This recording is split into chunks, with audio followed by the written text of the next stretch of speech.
Baik, saya mulai. Assalamualaikum warahmatullahi wabarakatuh. Waalaikumsalam warahmatullahi wabarakatuh. Selamat sore anak-anak, gimana kabarnya? Alhamdulillah. Baik, sebelum memulai pembelajaran, alangkah baiknya kita berdoa terlebih dahulu. Berdoa dengan kepercayaan masing-masing dimulai.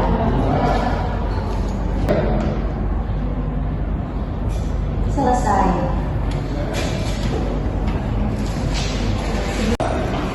Anak-anak, ibu absen terlebih dulu ya. Baik. Rika Nuraini, hadir. Rensi Rimaya Sinta, hadir. Salman Faris Azaki, Ahmad Nur Wahid, Ya. Siti Maisaro, hadir ibu. Oke, hadir semua ya anak-anak. Ketua kelas untuk membantu saya menghidupkan proyek terlebih dahulu. Baik, Ibu.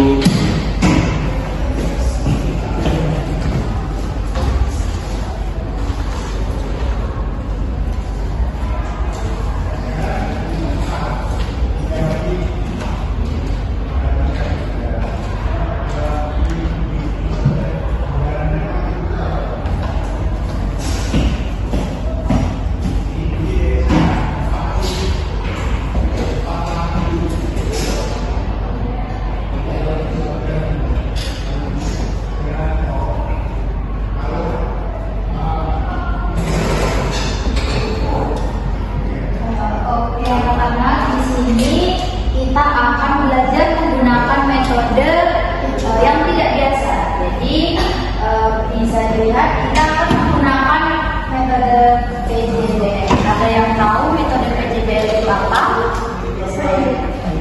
Oke, Rika silakan. PJBL merupakan suatu metode pembelajaran yang berbasis proyek atau praktik. Benar sekali. Ada jawaban lain? Oke. Jadi saya perjelas lagi, untuk pembelajaran berbasis proyek adalah model pembelajaran yang menggunakan proyek atau kegiatan sebagai inti pembelajaran. Jadi pembelajaran di sini berfokus tentang bagaimana sih kita melakukan sebuah proyek dan hasil akhir dari proyek kita. Nah, apa sih mengapa penting PJBL?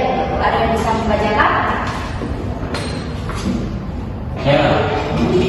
Silakan kalian. Yang Pertama itu pengembangan keterampilan abad 21. PJBL melatih pemikiran kritis, kolaborasi, komunikasi, dan kreativitas. Selanjutnya pembelajaran berkelanjutan. Nanti siswa itu belajar melalui pengalaman langsung dan aplikasi pengetahuannya pada masalah ini. Oke, ini ada kata-kata pengalaman langsung. Jadi kita tidak hanya berfokus pada teori, tetapi kita juga melakukan praktek langsung. Jadi kita mengerti teori kita itu tentang apa dan kita melakukan prakteknya secara langsung atau implikasinya secara langsung. Dan yang ketiga, meningkatkan motivasi. Tantangan proyek yang dapat meningkatkan minat dan keterlibatan siswa. Jadi kebanyakan materi kalau kita menjalaninya dengan teoritis atau metode ceramah, itu biasanya membuat siswa-siswi itu merasa bosan. Ya betul, mengantuk. Nah, jadi adanya PJBL di sini atau Project Based Learning di sini itu meningkatkan kreativitas siswa dan siswa tuh jadi semangat. Oh, jadi teori yang kita pelajari itu tentang ini loh, teman-teman. Jadi paham betul mengenai teori yang akan kita pelajari. Selanjutnya, langkah awal dalam PJBL. Nah, ada yang tahu berapa langkah sih kita melakukan sebuah metode pembelajaran dengan PJBL? Belum tahu. Jadi di sini kita ada 7 langkah, anak-anak. Yang pertama itu menentukan pertanyaan dasar, memulai dengan tantangan nyata. Saya menyajikan masalah atau tantangan nyata yang relevan dengan kehidupan siswa. Pernyataan ini bersifat terbuka, menantang, dan dapat memicu rasa ingin tahu yang benar. Nah, di minggu kemarin Ibu sudah menyuruh kalian untuk membawa alat-alat untuk praktikum. Kira-kira dibawa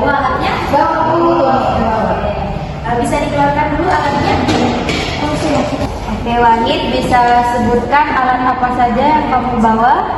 Ini ada kapal kertas Ibu. Ya, selanjutnya. Terus uang koin, sedotan, karet, kunci kos, sama batu putih. Ada baskom juga. Ada baskom juga. Oke. Tika dan Nancy membawa alat yang sama? Sama. Jadi kira-kira nih, apakah kalian tahu kita akan melakukan praktikum apa? Tidak, Ibu. Tahu Ibu? Apa lagi? Hukum Archimedes. Nah,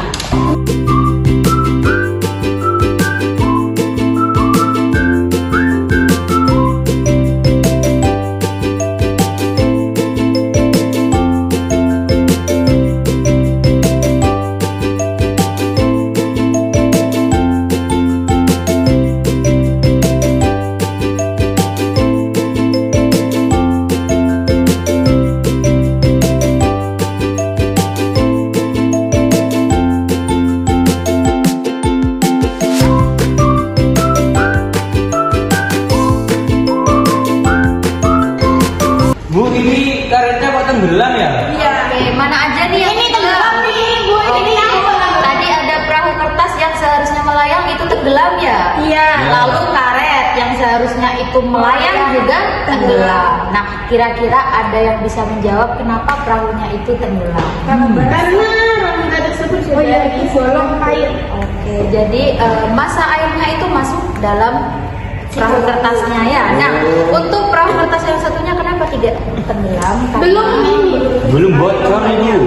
Belum bocor. Nah, di sini kalian bisa kan menjelaskan gimana sih kapal Titanic yang bertonton itu kenapa tenggelam? Terjadi kebocoran kapal. Oke, terjadi kebocoran kapal. Ada lagi? Gimalik. Mungkin dari filmnya mau gitu. Tumplek itu loh Bu. Sutradaranya maunya gitu. Oke, jadi kalau Kelebihan muatan, Bu.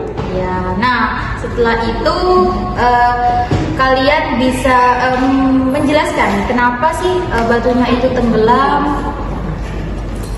Ada yang bisa menjelaskan? Izin menjawab ya Bu. Ya. Jadi untuk si batu itu karena kan tidak mempunyai rongga ya Bu. Untuk volumenya itu kan berupa padat dan juga dari berat atau beratnya massa si benda itu, sehingga membuat si benda itu tenggelam Bu. Jadi tidak ada tekanan dari bawah. Berarti massa benda lebih berat dari massa jenis kain. Oke. Setelah kalian praktikum, perasaan kalian ketika teori dan praktikum apakah sama? Beda.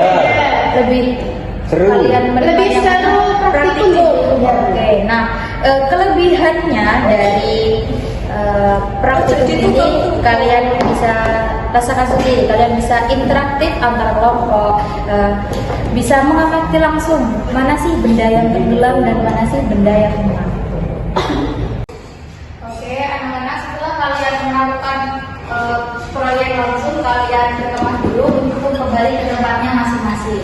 Baiklah. Yeay. Nah, itu silakan ditaruh di bawah dulu biar tidak lupa ya. Nah, di sini ada refleksi dan pembelajaran. Di sini ada 3 poin pertanyaan yang ingin saya tanyakan setelah kalian melakukan proyek langsung. Yang pertama, apa yang sudah kalian pelajari, apa yang perlu diperbaiki, dan penerapannya di masa depan itu seperti apa? Izin menjawab. Yang lain silakan. Untuk apa yang sudah kita pelajari hari ini adalah tentang hukum Archimedes, yaitu tentang gaya apung dan juga bagaimana kinerjanya pada kapal dan benda-benda yang mengapung. Oke, selanjutnya apa sih yang perlu diperbaiki? Kapalnya Kapalnya. Kenapa kapalnya? masih bocor. Berarti dari kapal tersebut yang seharusnya melayang jika kemasukan air gitu ya. Jadi itu menyebabkan kapalnya itu bisa tenggelam. Selanjutnya, kira-kira apa sih penerapannya pada masa depan nanti? Nah, untuk penerapannya sendiri itu ada pada kapal selam ya. Seperti yang kita tahu, kapal selam itu sewaktu-waktu bisa mengapung, melayang, dan tenggelam. Nah, kapal selam tersebut menggunakan konsep Archimedes yang mana ketika kapal itu melayang atau mengapung, nah tekanan atau ruang kosong yang